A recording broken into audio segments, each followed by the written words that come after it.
Hello, I'm Chuck Rowe, and to my left is Jim Brashears. We're both members of the Paradise Citizens Alliance, and we'll be conducting today's interview. Welcome to our Paradise Citizens Alliance interviews of candidates running for local, nonpartisan elective offices serving our greater Paradise community. These interviews are meant for you, the voters, to learn more about the candidates, their positions on the issues, and to encourage you to vote on November the 8th.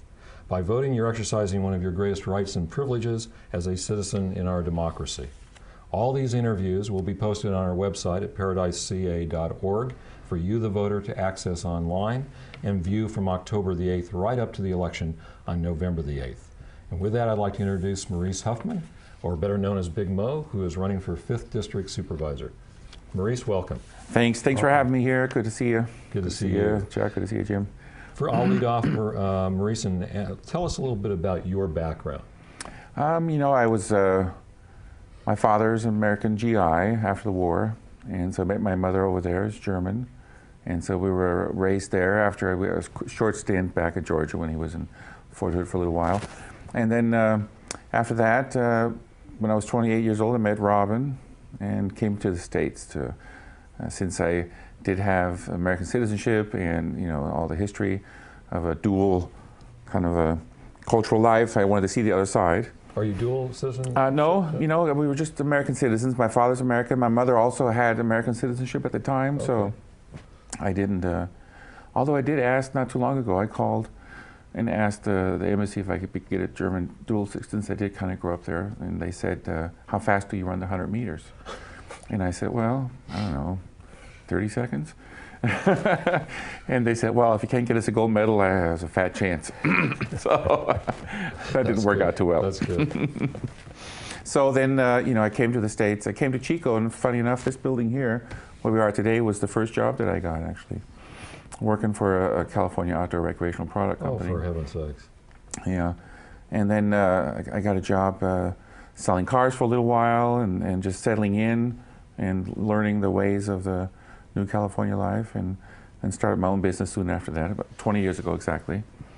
And I've had 15 employees for that long of a time. Most of them are still the same employees that I started. Maurice, you might want to mention your business and what it does. It's a military surplus import business. I import military surplus from around the world and then sell it to stores across the country. So when it comes in, it's all recyclable stuff, no hardware. It's wool, mainly wool socks, clothes, pants, blankets. So we sort through it, have people that sort through it, and then we sell it to different stores all across the country. And a lot of times we have a lot of fun things like horse wagons. I just had a beautiful chuck wagon from 1911. That was the most beautiful thing I've ever had. So it's a fun business, always something new.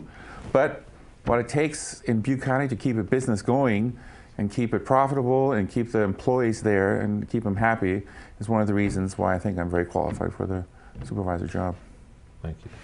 Mm-hmm. So then why did you decide to run for the 5th District Supervisor position? A lot of times I would have concerns about the county. First of all, the county grew on me. I love Butte County. I really do. We have opportunities here like no place I've ever lived before or have even traveled to.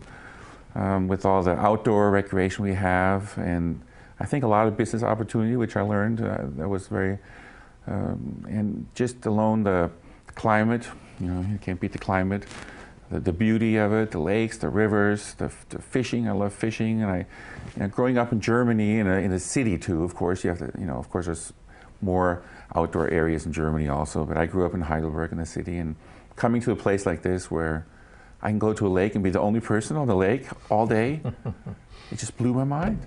I came here and I got a boat in Lake Oroville, and I drove around and I said, "Where's the crowd?" Kept waiting for the 5,000 people that I'm running. There was nobody.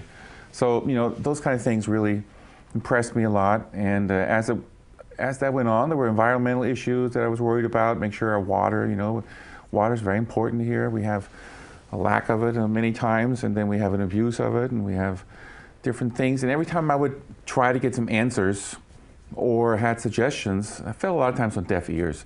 I felt there was a little bit of a disconnect to the supervisor's offices. When I tried with Yamaguchi, I never got an answer.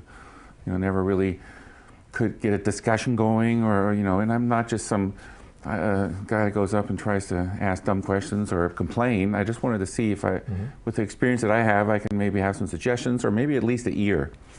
And I never really got that. So when this time came around, I said, okay, if I want to do something for this county besides just offering employment and entertainment, and actually get some of the inner workings, to know more of the inner workings, first of all, which I find extremely interesting. I cannot wait to visit every department. I mean, I'm just sitting on coals, and I've called many of them to ask if I can job shadow, and I've did some ride-alongs. The sheriff's office, for some reason, hasn't answered back yet, but I did ride-alongs with different offices, and Fish and Game, and CHP, and to visit different departments that are just to see what's going on. I just can't wait. I hope that part of my job that's the first thing I'll do, is visit every single department and want to learn everything about, because it fascinates me how things work, from business to government to, technical sides of things. I can't wait to crawl on the back of the fire departments and the fire trucks and have somebody explain everything to me, because to me that's just exciting. I mean, that's just something I'm just hungry for. So that's another thing, another part of it. But also to be able to, sometimes sadly in governmental things, they go a little slow. And I've never had that problem in my business. When a clever decision was made, I have to follow up until it's done. I can't rest until it's done. That's just how I am. And I think there's a little lack of that. I know there's all kinds of obstacles that I haven't seen yet, and probably will find and go, well, maybe I should have thought about that first. It's not going to be as easy. But I do believe that things can happen a little quicker, a little more efficient, and a little friendlier. Maurice, what do you believe are the greatest challenges facing Butte County both now and in the future? Well, I think challenges for the county as for the people, or for the county itself, for the offices itself. Yeah. I think that we have to look for intelligent growth, and that maybe doesn't necessarily impact the environment too much. And the water shared. We have a lot of agriculture going on, and they're taking a lot of the water, and that's good, and they need it, and it's a great industry. And I'd like to visit more of that industry too, and learn a little bit more about the whole rice situation and all that. But I believe that we have the opportunity. If you look at this airport, there's a lot of growth happening already. I think Google's here, Facebook's here with some offices. I think that a challenge would be to keep our students and our educated people that come out of this great university that we have, and offer them jobs here, and have a place for them to make it a home. Because a lot of times when I've met people here, oh yeah, I went to Chico State, or I grew up in Chico and I left to get a job.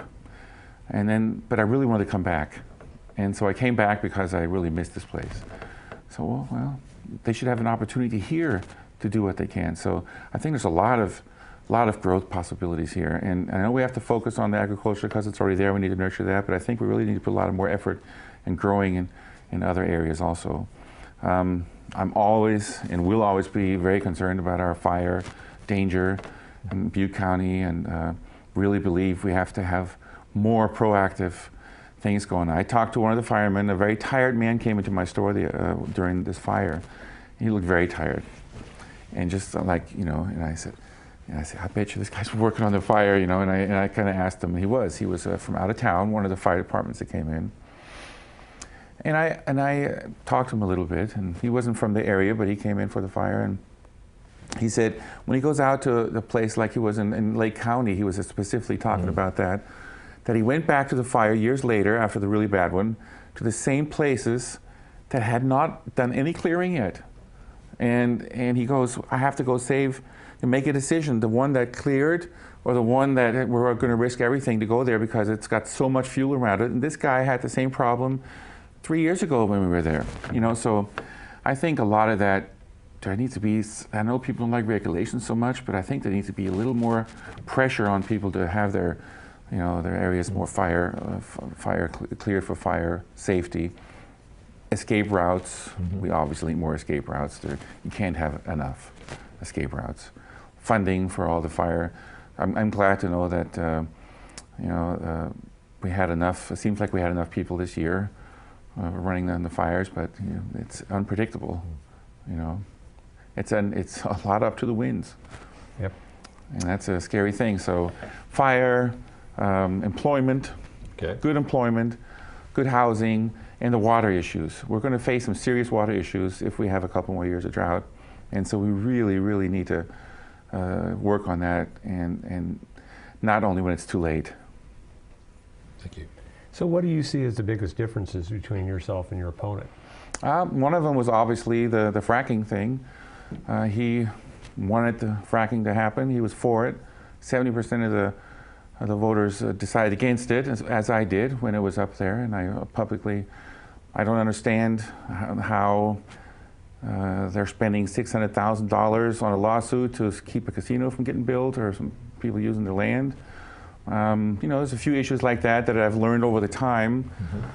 You know, Doug is a very nice guy, very cordial, very friendly, family guy, and I can't say anything personally bad and have nothing bad to say about that man. And his family, as a matter of fact, they're both very involved, and anywhere I go and something going on, his wife's there. Like I saw at Johnny Appleseed Day, working hard, and you know, they're great people. I have really nothing, but there are differences. There's been a kind of a same kind of a group for 35 years that have been kind of running the county, and you know, I don't think that a nonpartisan county politician should take this as a career. Should not be a career. And I think that's the difference, that he might be in this more for a career than for the issues. And when a person is into it for the career, they're worried about, you know, pensions and health insurances, and you have to stay so long to get this and do this. You start losing the passion and maybe the compassion for the issues that you might have had in mind earlier. I'm not planning to be in there for 3-4 terms, or maybe even 2 terms. I'm in there because I want to lend things that I've learned about this county, things that I know about business, and things that I've been able to solve, and lend my experience, my hand to it, and further on a little bit, and not necessarily go in to join the club. Okay. So that might be one of the few differences. Maurice, where do you stand on the statewide effort to legalize marijuana and efforts such as Measure L to relax local marijuana regulations? You know, that is, how long do I want my wife to sit out there? That's an issue that I had to learn from many ways. You know, I'm a musician. I've been around people that have been, lives have been devastated because of it. I also know people that, my friend that recently passed away, with cancer, Richard Moore, a guitar player, it was helping him when he couldn't eat and he was in pain. So I know it has medical uses also. And I know those are 2 different worlds that I really would like to talk about separately when somebody approaches me. Medical marijuana, then yes, if it's a medical issue, or if it's a recreational issue. I don't know which one. I think it's a little obvious which one might be more used or lucrative, but here's the thing. When Diane was running it, and her thing was, we got to get rid of pot no matter what. It's, if you had the National Guard, you had the Army, the Navy, the SEALs, and the Marines all together, and you took them out of every country in the world and put them in here to eradicate pot, they couldn't do it. It's obvious. I did a flyover with a friend in this plane, and the amount of, it's amazing. We flew all over Northern California because I want to get a little bit of a better picture. It's so huge. So what do? If we legalize it, that has side effects people don't like to talk about. Side effects, for example, that suddenly cheap heroin comes into the area because the cartels can't make the money on the pot. You know, you create one problem by working on the other. So it has effects. In general, I think that legalizing is better. I don't think that anybody should ever be in jail for smoking pot. Now, if somebody sells pot to a kid at school, yes, they need to be in jail for a long, long time. But somebody being caught smoking pot by himself, no. If they're driving in a car and they're under the influence, yes. So legalizing is probably not a bad idea, but here's the thing about supporting the pot growers. I support controlled, environmentally friendly pot growing, because we're not going to get this out of people's system. It's just like the prohibition, you know, we might as well not even dream about that. So what we need to do is alcohol and cigarette consumption, tobacco consumption in California is the lowest anywhere I've ever been in the world. And I traveled a lot. There's places that still smoke in restaurants so bad that you can't even, you know. California is awesome when it comes to that. So the programs that they had for prevention for children to get into tobacco have worked in a very good way. So, you know, make it in an environmentally safe place, you know, regulated so that it can be grown for both purposes, because it's obviously going to need, people want it for both purposes. And then tax it and make it so that the money goes towards prevention, because our children do not need to get into pot in any circumstances. And nobody can tell me that it's healthy for a child or anything unless, you know, they have the non-THC medical part where that has helped some children with some problems. But you know, no child needs to be smoking heavy THC pot ever. So let's work on it. Let's work together with them. Let's, you know, keep these people. They're obviously doing it to make money. They want to grow. It's a big money. It's a huge income industry. And we know that some of the counties in California are almost living solely off of it. I mean, Drive 36 right now at this time of year, you have to use a gas mask to drive through there if you don't like the smell. So, you know, I think that we need to work with them. We need to control it so that the environment doesn't suffer so much. When they go out and they take these old growth trees down, and they all the chemicals that go into the creeks, and I mean, it's just not good. So are you going to vote in support or against Measure L? You know, I'm still not sure about that, okay, because it's so convoluted. It's so hard. It's really gotten too complicated, and especially if you know, if it gets legalized, then there's a whole new story. So I'm going to wait and see what happens at the ballot, okay, and then hopefully try to come up with whatever happened there with maybe some better solutions. Okay, thank you, Maurice. Yeah. The county is presently evaluating if continuing with a contract with CAL FIRE is preferable to other alternatives for fire services in the county. Without knowing the results of that evaluation process, where do you stand on this issue, and how might changing to another alternative other than CAL FIRE affect Paradise Ridge's level of fire protection? Well, I'm not familiar enough with other alternatives, what they would be, and what the financial repercussions on that are. But it seems so far that since we switched, that CAL FIRE has been, you know, it's been a good thing. It's been a great. I just also learned that of course, the interaction between all the CAL FIRE being a larger entity is very helpful for the fire department. I have an employee that I lost due to getting a job with CAL FIRE, and I just talked to him the other day, and he's very happy. He loves his job, and so it's something I would definitely like to learn more about. I'm very interested in. It's one of the departments that I haven't had a job shadow time yet with, that I'm waiting for in line. So. Good. Thank you. Thank you, Maurice. The county is about to close the septage ponds at the county landfill. This could result in a huge cost increase to Paradise Ridge residents and businesses, not to mention septic haulers. Yeah. What do you believe the county should do to minimize the negative impact of those of us on the ridge? Well, I hate to blame past supervisors, but this is an issue they knew about for years. They had the deadline, when is this going to happen, and how this only now is even on their table baffles my mind, to tell you the truth. That's one of those things I talked about earlier. How can you wait that long until the pond's full? And we're not talking about we're talking a pound of, you know what? I mean, why do you wait for a pond of that to get full? So I understand that would not only be a huge cost. We have to haul it off, separate the solids from the liquids, and then have special trucks. That means that the people that are in the business, I know a few that are in the septic business in Paradise, have to buy new equipment. They're going to have new trucks. The fees are going to be skyrocketing. It's going to be another PID situation just with the other side of the water. And I'm not too happy about that. That seems to be a very urgent issue, and it should have been worked a long time ago. And I mean, really worked. It's one of those things that you don't let lie. It's going to haunt you. I'm kind of disappointed in that with the supervisors, to tell you the truth. So what's your opinion of the impacts on crime in our county and cities since the governor's statewide prison realignment? You know, impact on crime, one of the things that I've been waiting is for the Sheriff's Department to get back with me, because I really, really want to do some job shadowing with them. Not for sure why they haven't got back to me. I've even been in and officially filled out the drive-along program, and I went to visit the sheriff, but he only had a minute and a half at the time. But what I've noticed is that Magalia, for example, District 5, the one I'm going for, Magalia has serious issues. serious issues.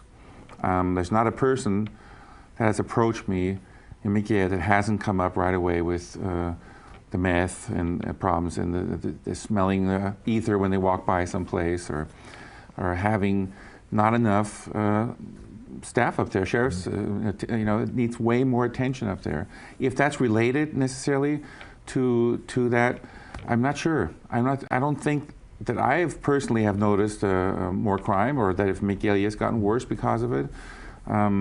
That's another thing that I've been waiting to talk to the sheriff about. I really, really want to talk to them about that. So hopefully they'll hear this and invite me over one of these days. But I believe that we need more coverage, that's for sure. And if that's due to that, then that's, of course, not a good thing, because that costs money.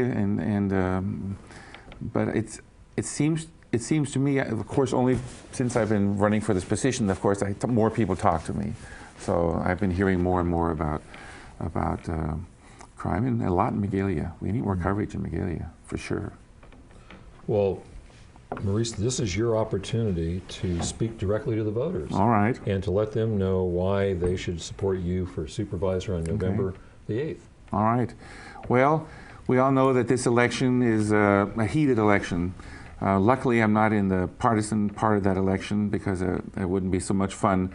But one thing that I've learned, I've always, growing up in a military family myself, and being around military most of my life, I've always respected veterans and always thanked every veteran for their service. I see anybody with a hat on, just yesterday, a Vietnam veteran, I always walk up, shake their hand, and say thank you for your service. It's a habit that I've had.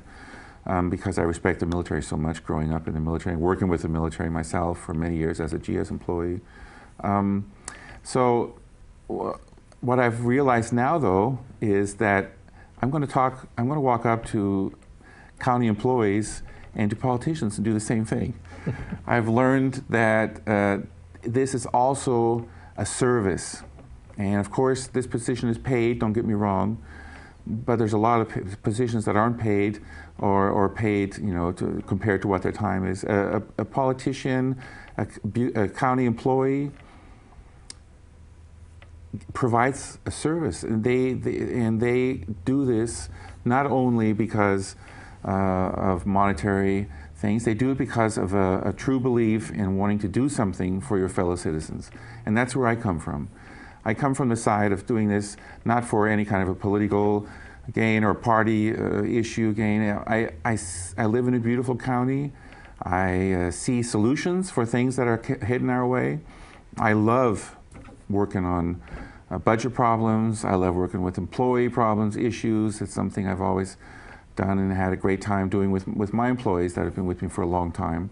So I see this as a absolute fun and positive challenge for me, and I will give you everything I have, all my experiences. I'm 56 years old now. I've been here for almost 30 years, and I'm looking forward to serving you and giving you all the service I can. Thank you, Maurice. Thank you so much for coming today. Thanks for having me. I appreciate it very much. Thank you.